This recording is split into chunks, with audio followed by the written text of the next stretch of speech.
How did ancient humans survive the world's deadliest predators? No claws, no fangs, no thick fur, no natural armor, no ability to outrun almost anything trying to kill you. On paper, ancient humans should never have survived.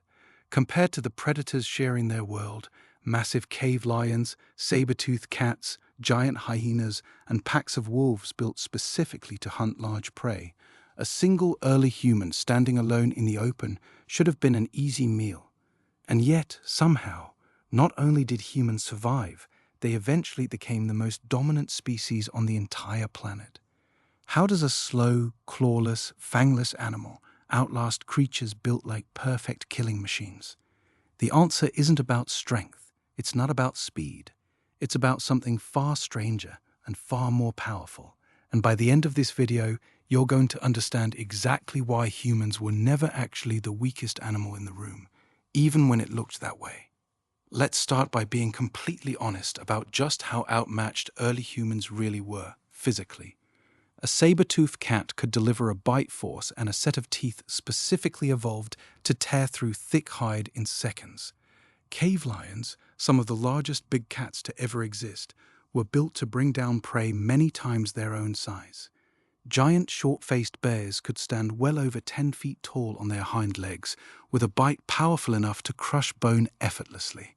And ancient wolves didn't hunt alone. They hunted in coordinated packs, capable of running down prey far faster than any human ever could, from any direction, for miles at a time. Individually, in a fair fight, a single early human had virtually no chance against any of these animals. No claws sharp enough to matter, no fangs at all, skin that tears easily, bones that break easily, and a top running speed embarrassingly slow compared to almost every serious predator sharing their environment. If survival came down to raw physical power, humans should have been wiped out almost immediately. So here's the real question worth sitting with for a moment. If humans were this physically outmatched, what actually kept them alive? The answer starts with something almost every other predator on Earth doesn't have: a brain built specifically for long-term planning and a body built specifically for group cooperation. The first major advantage was fire, something we've touched on before but deserves a much deeper look here, specifically through the lens of predator defense. Controlled fire wasn't just about warmth or cooking. It was, quite literally, one of the greatest defensive weapons ever developed by any species in the history of the planet. Almost every large predator has an instinctive, deeply wired fear of open flame. A burning fire created an invisible wall that most animals, no matter how powerful, simply would not cross. This meant a group of physically weak, clawless humans could create a genuinely safe zone in the middle of a landscape filled with animals capable of killing them in seconds, something almost no other prey species on Earth has ever been able to do. But fire alone doesn't explain everything, because humans still had to leave that safe zone constantly to find food, water, and resources. This is where the second major advantage comes in, and it's arguably even more important than fire itself: cooperation on a scale unmatched by almost any other species on the planet. Most predator species that hunt in groups, wolves, lions, hyenas, cooperate to a point, but human cooperation went dramatically further, involving complex planning, division of roles, and communication detailed enough to coordinate group defense against threats far larger and stronger than any individual human. Evidence from ancient hunting and defense sites suggests early humans developed coordinated group strategies specifically for dealing with dangerous predators, not just prey animals. Groups likely used loud, coordinated shouting and aggressive group displays, made to seem as large, unpredictable, and threatening as possible, something researchers believe could genuinely intimidate even large predators into retreating rather than risking injury for an uncertain meal. This connects to a fascinating and often overlooked point about predator psychology, worth understanding to fully grasp why this worked. Most large predators, even ones capable of easily killing a human, are not eager to fight if there's real risk of being seriously injured themselves, because in the natural world, even a moderately serious injury can be a death sentence for a predator that depends entirely on physical ability to hunt and survive.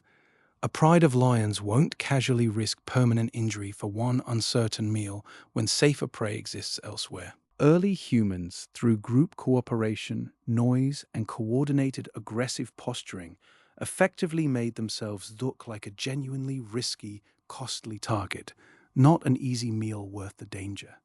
Weapons developed this advantage even further. Long before anything resembling metal weapons existed, early humans were creating sharpened wooden spears, some archaeological evidence suggesting spear use stretching back several 100,000 years. A sharpened spear did something profoundly important for a physically weak species. It extended reach. Suddenly, a human didn't need claws or fangs at all. A group of humans with sharpened spears, working together, could genuinely threaten an animal many times their individual strength, keeping it at a distance where its natural advantages, speed, claws, raw strength in close combat, became far less useful. Throwing weapons pushed this advantage even further. The development of thrown spears and eventually more advanced tools like the atlatl, a specialized spear-throwing device that dramatically increased both the speed and distance a spear could travel, meant humans could seriously injure or kill a dangerous predator from a distance, without ever needing to enter the predator's most dangerous range at all. This is a genuinely unique evolutionary strategy. Very few species in history have developed the ability to seriously harm a much larger, stronger animal from a safe distance, using nothing but a shaped piece of wood and stone. There's also something remarkable about human endurance specifically worth highlighting here, something that seems like a weakness on the surface, but was actually a hidden strength. Humans are famously slow compared to almost every serious predator over short distances, but over long distances, under hot conditions, humans possess something genuinely unusual in the animal kingdom: exceptional heat regulation through sweating, combined with unusually efficient long-distance endurance. Many large predators, despite incredible short-burst speed, overheat quickly and need to rest after a short, intense chase. Early humans, particularly in hot climates, could theoretically outlast certain predators and prey animals over extremely long pursuits, a strategy researchers call persistence hunting. While this ability was likely used more for hunting prey than escaping predators directly, it reflects the broader pattern defining human survival. Humans rarely won through raw power or speed in a single burst. They won through endurance, planning, and patience stretched out over time.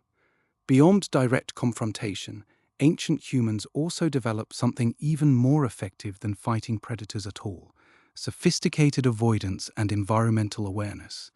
Just like the navigation skills we've covered before, early humans developed detailed, inherited knowledge of predator behavior itself: which trails specific dangerous animals tended to use, what times of day certain predators were most active, which environments to avoid entirely during specific seasons when food scarcity made predators more aggressive and desperate. This kind of knowledge, passed down carefully from one generation to the next, likely prevented far more dangerous encounters than any weapon or fire ever needed to resolve. Shelter placement mattered enormously here as well. Just as we discussed with nighttime survival, early humans were remarkably deliberate about where they chose to rest and sleep, often selecting elevated positions, defensible cave entrances, or locations near natural barriers specifically to reduce the risk of a surprise predator attack while the group was at its most vulnerable, unconscious, and unable to react quickly. It's worth being honest, though, that this entire system, impressive as it was, still had real limits, and predator attacks absolutely did happen throughout human history. Archaeological evidence, including ancient human remains bearing clear bite marks and puncture wounds consistent with large predator attacks, confirms that early humans were killed by predators with real regularity, particularly children, the elderly, or anyone caught alone, injured or separated from the safety of the group. This wasn't a flawless defense system. It was a constant, high-stakes balancing act, refined over hundreds of thousands of years, specifically because the cost of getting it wrong was death. Exactly the same pattern we've seen again and again throughout ancient human survival strategies covered in this series. So what does all of this actually tell us about how humans survived a world clearly built to kill us? It tells us something that goes far beyond claws, fangs, or raw physical strength. Early humans survived not because they were individually powerful, but because they were relentlessly, uniquely cooperative, adaptable, and intelligent in ways no other predator on the planet could match. Fire kept danger at a distance. Weapons extended human reach far beyond natural physical limits. Group coordination turned a collection of physically weak individuals into something genuinely intimidating to animals many times stronger than any one of them. And deep, carefully inherited knowledge of the environment allowed humans to avoid the vast majority of dangerous encounters entirely before they ever needed to fight at all. In many ways, this same pattern, using intelligence, cooperation, and inherited knowledge to overcome physical weakness, is the exact thread connecting every single survival strategy covered throughout ancient human history, from food to sleep to navigation to the deadliest predators the natural world could throw at them. Humans were never the strongest animal in any given environment. They didn't need to be. They simply became the smartest, most coordinated, most adaptable one, and that turned out to be more than enough.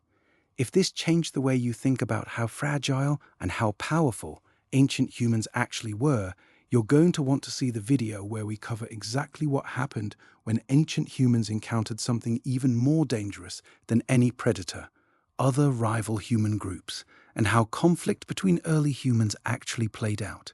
Subscribe if you want to keep uncovering the hidden survival strategies that let a slow, clawless, fangless species become the most dominant animal on Earth. Because the deeper you dig into how they actually survived, the clearer it becomes. Nothing about ancient life was primitive. It was precise, tested, and passed down at the cost of real lives. I'll see you in the next one.